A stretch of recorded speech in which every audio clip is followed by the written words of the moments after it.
Dans ce podcast, nous voulons parler de citations célèbres qui sont dues à Simone de Beauvoir.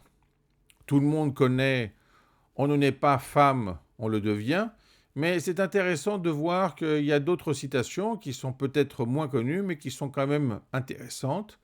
Et en tout cas, elles nous permettent de comprendre l'époque où elles sont nées, mais aussi de voir qu'il y a une queue dans ce qui a été dit par Simone de Beauvoir, et même maintenant, ça a un sens. Donc, on pourrait prendre l'exemple, par exemple, la femme libre est seulement en train de naître. On comprend très bien que c'est une citation d'époque. Maintenant, les femmes libres, c'est un point entendu et tout le monde s'accorde à leurs droits.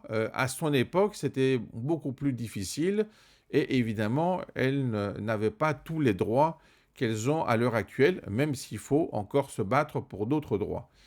Il y a une autre citation qui est intéressante, elle est d'ailleurs plus générale, c'est "Se vouloir libre, c'est aussi vouloir les autres libres".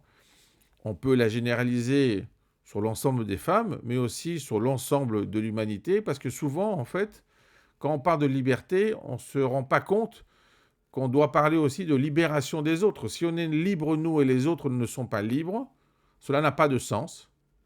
Et on peut même dire que c'est une aliénation de cette phrase. Donc là, elle est très claire et on peut même dire que parfois elle est drôle, parce que même quand elle cite à travers son œuvre ses pensées, c'est intéressant de la voir avec son esprit. Par exemple, elle utilise un de ses personnages dans Les Mandarins pour dire la chose suivante. "Je suis un intellectuel. Ça m'agace qu'on fasse de ce mot une insulte. Les gens ont l'air de croire que le vide de leur cerveau leur meuble les couilles." C'est intéressant, pourquoi? Parce qu'on comprend bien le choix du vocabulaire, on voit bien quelle est l'opposition entre hommes et femmes, et on comprend bien aussi qu'en utilisant le texte, qui d'ailleurs n'est pas la pièce de théâtre, l'unique pièce de théâtre qu'elle a écrite, euh, elle peut se permettre de parler de cette manière, de façon plus claire, je dirais plus limpide, et en tout cas plus directe.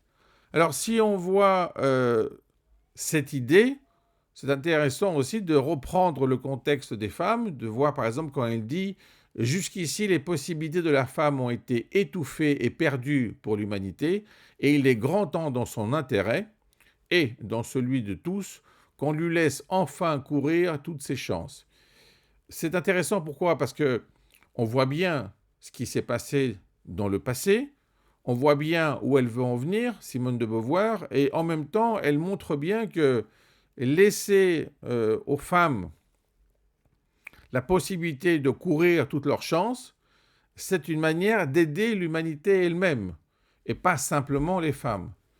Donc, en réfléchissant à ce positionnement, qui peut être un positionnement complètement contextuel, dans le sens où c'était une combattante, une féministe à l'époque, son œuvre a une suite, et on peut voir, même à travers ces quelques citations, qu'elle ne se concentre pas uniquement sur le deuxième sexe, mais elle s'intéresse aussi à la possibilité qu'a la femme d'aider l'humanité dans son ensemble.